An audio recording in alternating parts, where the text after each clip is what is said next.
Hello guys, ఈరోజు ఇంకో workout ఫామ్తో వచ్చేసా. Welcome to day 50 of fat cut series. నా మీల్స్ అన్ని కంప్లీట్ చేసి నేను జిమ్కి వచ్చా. ఈరోజు మీకు స్కల్ క్రషర్స్ ఫామ్ చెప్తా.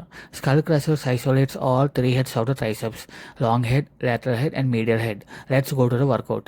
ఫస్ట్ ఫ్లాట్ బెంచ్ మీద పడుకొని బార్బల్ని నేరో గ్రిప్తో హోల్డ్ చేయాలి. ఆర్మ్స్ని చెస్ట్ మీద స్ట్రెయిట్గా ఎక్స్టెండ్ చేయాలి. ఎల్బోస్ ఫిక్స్డ్ పొజిషన్లో ఉంచాలి. ఇదే కీ పాయింట్. పామ్స్ని ఫేసింగ్ ఫార్వర్డ్, ఎల్బోస్ని షోల్డర్ లైన్ నుంచి కొంచెం బ్యాక్కి స్లాంట్లో మెయింటైన్ చేయాలి. Core tight, back flat on the bench, feet firm on the ground. ఎల్బోస్ని బెండ్ చేస్తూ బార్బల్ని ఫోర్ హెడ్ దగ్గరికి స్లోలీ తీసుకురావాలి. That's why it is called skull crusher. మూమెంట్లో షోల్డర్స్ మూవ్ కాకుండా ఉంచాలి. Only forearms motion. ట్రైసెప్లో ఫుల్ స్ట్రెచ్ ఫీల్ అవ్వాలి. బార్బల్ని ట్రైసెప్ కాంట్రాక్షన్తో మళ్ళీ స్ట్రైట్ పొజిషన్కి తీసుకురావాలి. ఎల్బోస్ని ఫుల్ ఎక్స్టెండ్ చేయాలి. టాప్లో 1 సెకండ్ హోల్డ్ చేయాలి. ట్రైసెప్ స్క్వీజ్ ఫీల్ చేయాలి.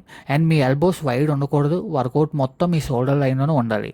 Skull crushers isolates tricep muscle perfectly. Skull క్రషర్స్లో 3 హెడ్స్ యాక్టివేట్ ఉంటాయి.